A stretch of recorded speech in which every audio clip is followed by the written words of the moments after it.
Hoy es uno de esos videos en los que la historia me pone sentimental, pues porque aún está latente. Así que si termino llorando, les pido una disculpa de antemano. Siempre he creído que las casualidades no existen.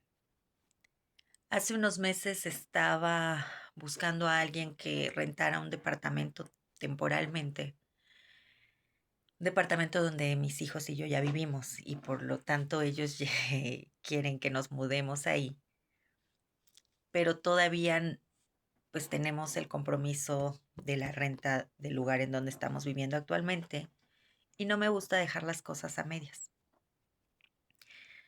Además, hay otra responsabilidad. Mi excuñada es la que nos conectó con ese departamento y ella quedó como responsable de la renta ahí, como un aval.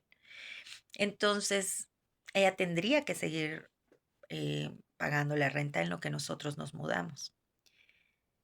Así que yo pensaba que necesitaba encontrar una solución para eso. Empecé a anunciar el departamento en varios grupos, en post. Es una zona con mucha demanda por su cercanía con la UNAM y con hospitales y zonas comerciales, así que hubo varios interesados. Pero al ser una renta temporal, pues resultaba más complicado encontrar a la persona indicada. En medio de esa búsqueda me llamó la hermana de mi esposo y me contó que una amiga suya estaba teniendo una situación con un familiar que estaba enfrentando una enfermedad muy delicada y que estaban buscando mudarse a la Ciudad de México, pero por la época del mundial, pues las rentas estaban imposibles. Cuando escuché esa historia, sentí algo muy especial. Pensé, Dios, ¿será que por eso no había llegado nadie? Tal vez era simplemente una coincidencia, o tal vez Dios estaba acomodando las cosas. Ese departamento había sido mi hogar 3 años atrás.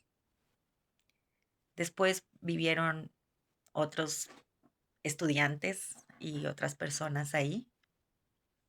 Y cuando regresé justo a ver cómo se encontraba el departamento, sentí que seguía siendo un departamento, pero ya no se sentía como un hogar. Así que decidí dedicarme un tiempo, pues, a limpiarlo, a pintar, a acomodar un poco. Traté de arreglar los detalles que estaban en mis manos y quise dejarlo, pues, lo más bonito posible. Pensaba en esa mujer que tendría que dejar su casa, alejarse de sus hijos y enfrentar una enfermedad con toda la incertidumbre que eso significa. Sentía que si no podía hacer nada por su salud, al menos podía hacer que al abrir esa puerta sintiera un poco de paz. Antes de irme de ese departamento, hice algo, pues, que para mí significa mucho porque suelo hacerlo en los lugares en donde yo vivo.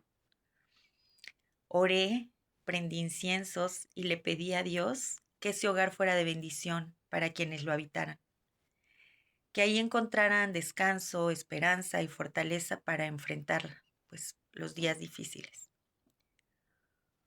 Junto a la puerta de la entrada hay una pizarra que siempre estuvo ahí, que cuando yo vivía, eh, yo había escrito una frase que había leído en un libro de Napoleón Hill, que era más bien un recordatorio personal sobre dominar el ego y no permitir que el miedo dirigiera mi vida.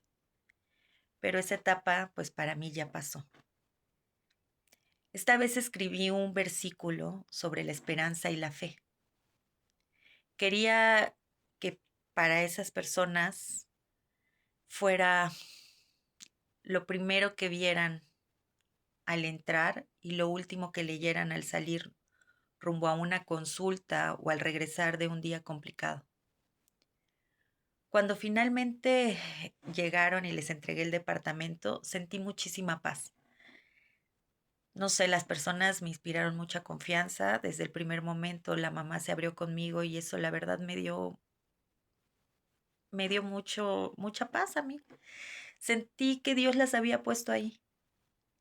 La mamá de la señora me agradeció el tiempo que dediqué, pues, a acomodarles el departamento, las palabras que les había escrito por algunos mensajes y pues también las oraciones. Pasaron los días y seguimos en contacto y incluso la persona me avisó que su hija había entrado a cirugía para que yo siguiera orando por ella. Y hubo algo que entendí, porque hay una parte de esa historia que casi a nadie le conté. En esa época yo tampoco estaba bien. Yo también estaba viviendo una temporada de mucho estrés, preocupaciones económicas, me sentía mal físicamente y situaciones que me hacían sentir agotada.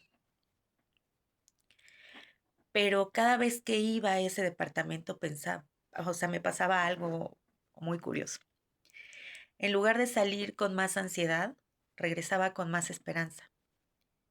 Mientras acomodaba una habitación, sentía que Dios también estaba acomodando algo dentro de mí.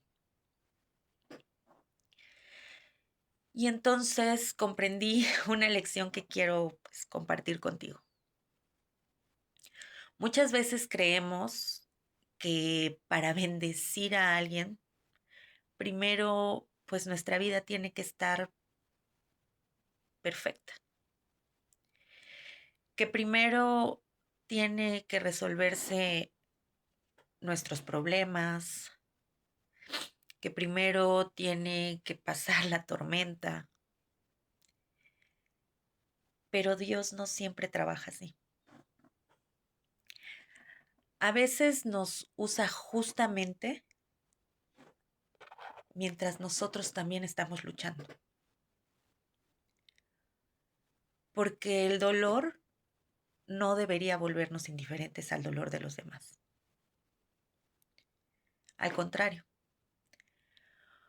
cuando sabemos lo que es tener miedo, también sabemos el valor de una palabra de ánimo.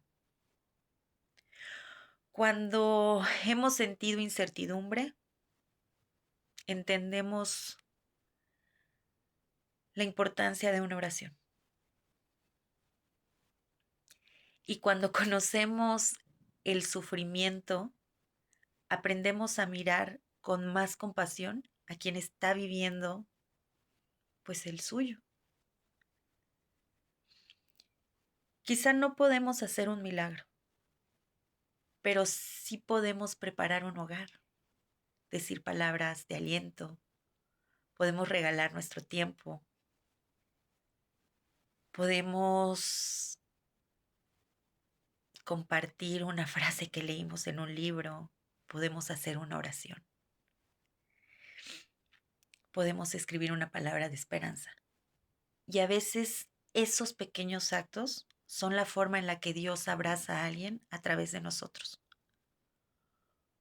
Hoy sigo teniendo presentes a esas personas en mis oraciones y también doy gracias porque en medio de una temporada difícil para mí, Dios me recordó que aún podía ser de bendición para alguien más. Y pues eso devolvió esperanza a mi corazón. No necesitamos esperar a que nuestra vida esté resuelta para convertirnos en bendición para alguien más. Bendiciones.